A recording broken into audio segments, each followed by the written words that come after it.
Apakah selama ini lu termasuk orang yang menyadari banget pentingnya membatasi penggunaan gadget? Lu mungkin sering ngecek di pengaturan HP di bagian screen time, ngeliatin jumlah jam yang lu spend setiap harinya berapa sih menatap layar HP, dan jumlah angka yang ditampilkan tuh membuat lu sedih gitu pas ngeliatnya. Oh shit, belasan jam rata-rata gua habiskan setiap harinya hanya menatap layar smartphone. Lu sadar waktu lu habis banyak di sosmed, gaming, koron, dan ya ngelakuin semua ini nggak memberi lu apa-apa di hidup. Pure cuma buang-buang waktu doang. Skill lu nggak nambah, pengetahuan lu nggak nambah. Sorry, pengetahuan nambah sih, tapi pengetahuan seputar tren, drama, berita selebgram, berita viral terkini, yang mana ini merupakan informasi-informasi yang sorry to say garbage, yang nggak ngebantu lu sama sekali di improvement diri. Kalau lu orangnya emang peduli sama self improvement di usia muda, ini jenis informasi yang pure sensasi doang, nggak ada isinya. Kenapa ini bisa terjadi? Karena lu terjebak di sindrom FOMO, fear of missing out, takut akan kehilangan sesuatu yang lagi tren, yang mana menurut gue ini akar dari brain rot, pembusukan otak. So, gue akan ngasih lu 5 tips what to do, apa yang harus dilakuin biar lu nggak lagi jadi orang yang FOMO-an, biar lu bisa kebal sama godaan buat ngecekin HP terus pengennya setiap saat. Oke, kita mulai. Tips yang pertama yang wajib lu ketahui dulu, 95% hal yang lu lihat di internet itu tidak penting. Fokusnya harusnya lu ke 5% yang beneran penting, bermanfaat, impactful bagi diri lu. Gue suka banget sama analogi ini. Sebuah informasi baru levelnya akan jadi sangat penting dan urgent buat diri lu ketika bahkan ada orang lain yang sampai ngechatin atau nelponin lu buat ngasih tahu, karena ini berhubungan sama diri lu. Dan karena ini berhubungan sama diri lu, maka ini penting, makanya lu wajib tahu. Di luar dari itu sebenarnya semua informasi bisa lu abaikan, nggak urgent gitu levelnya. Nah, kebanyakan konten yang lo lihat di internet itu sifatnya sensasi doang. Ada rasa kenikmatan tertentu pas mengetahuinya. Oh, wow, oh my god, oh shit. Dopamin, kesenangan instan. Makanya tipe konten kayak gini laku banget. Tapi ngomongin dari sisi apakah dengan lu tahu nantinya bakal ngebantu hidup lu jadi berkembang ke depannya, jawabannya ambigu. Seringnya enggak ngebantu. Makanya yang harus lu lakuin di sini adalah fokus ke 5%-nya, ke informasi-informasi yang emang beneran bermanfaat bagi diri lu. Internet itu kan padahal sarana belajar yang amazing banget, gila. Segala jenis informasi bisa lu dapetin dari sini. Bahkan sekarang udah ada AI, tinggal tanya ChatGPT, lu bisa nemuin apapun jawaban atas pertanyaan yang lu tanyakan. Cuma yang masalahnya orang kita lebih suka ngegunain internet buat ngejar hiburan doang, bukan buat nyari ilmu, memperluas wawasan sesuai passion dan bakatnya. Nah, jadi apa yang harus lu lakuin supaya lu nemu nih 5% apa sih hal di internet yang seharusnya lu fokusin? Jawabannya ada di tips yang kedua ini, punya goal jelas yang pengen lu capai setiap harinya. Jadi gini, rasa FOMO tercipta karena lu gabut, lu gak ada kerjaan, lu gak punya tujuan yang mau dicapai. Ketika gabut, lu pasti merasa kosong dong, butuh sesuatu nih untuk dikerjakan. Masa bengong doang kayak orang bego? Akhirnya opsi tergampang lu pilih, yaitu ambil HP dan scrolling. Rasa bosan akhirnya hilang karena otak lu sekarang posisinya dipenuhi sama hal-hal yang lu lihat di internet.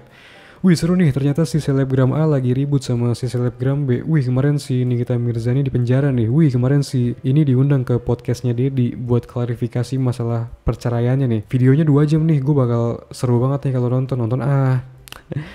Lu pasti bakal jadi brain rot ke depannya kalau terus-terusan kayak gini. Lu nggak tahu hal-hal ini pun nggak ada ruginya sama sekali ke diri lu. Nah, jadi dengan lu punya goal jelas yang mau dicapai setiap harinya, lu akhirnya tahu prioritas yang mesti lu kerjain di hari itu.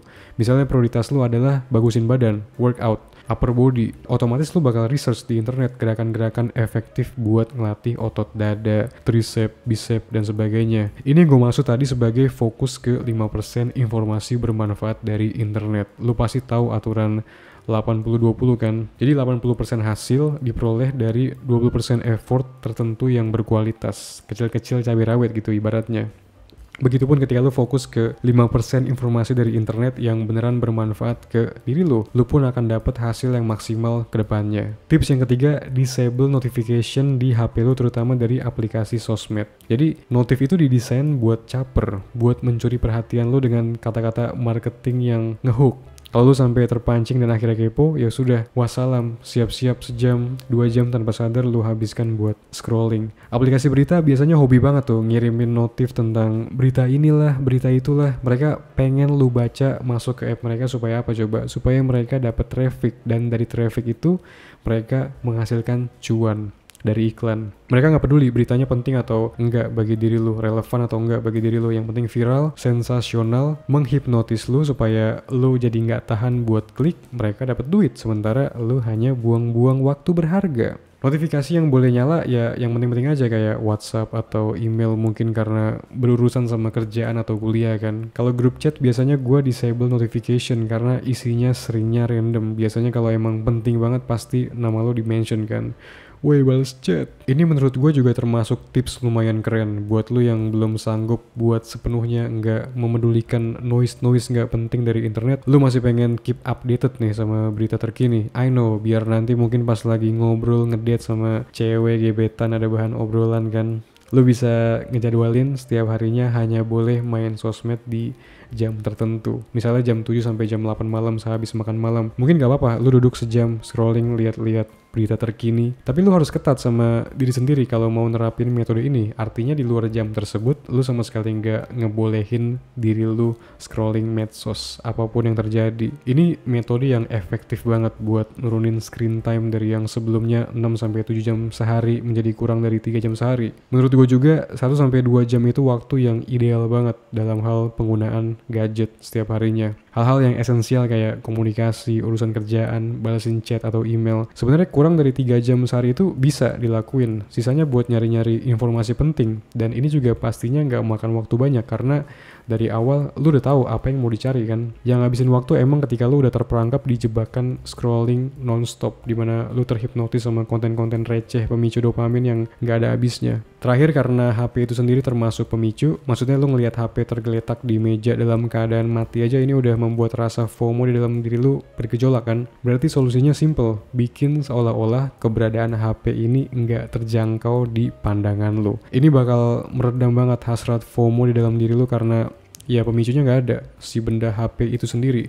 Pas lagi kerja misalnya di depan laptop, simpen HP lu di dalam tas biar lu nggak terpancing buat scrolling karena ini distraksi dan ngeganggu kerjaan lu. Speaker tetap nyalain tapi untuk notif yang penting-penting aja, siapa tahu ada yang ngechat urgent atau telepon lu nggak ke skip. Kalau lagi di kamar mungkin HP-nya bisa ditaruh di dalam laci, diumpetin di dalam lemari atau di atas lemari atau di ruangan yang berbeda sama lu. Jadi di sini lu menciptakan relationship yang sehat antara diri lu dan gadget, yaitu dimana lu ngegunainnya hanya pas lagi butuhnya aja. Nggak apa-apa ngelakuin ini ke gadget. Untungnya gadget itu benda mati tanpa jiwa, kecuali ke teman. Tidak boleh dong datang ketika hanya pas butuh doang. Thank you so much for watching guys. Seperti biasa, like, share, komen, dan juga subscribe. Cek ebook gue, panduan lengkap berhenti PMO permanen. Bacaan sangat amat worth it buat lo yang lagi berjuang untuk berhenti PMO, karena ebook ini bakal ngasih suntikan motivasi yang gak akan pernah lo temukan di manapun. Kita berjumpa lagi di video selanjutnya. Peace.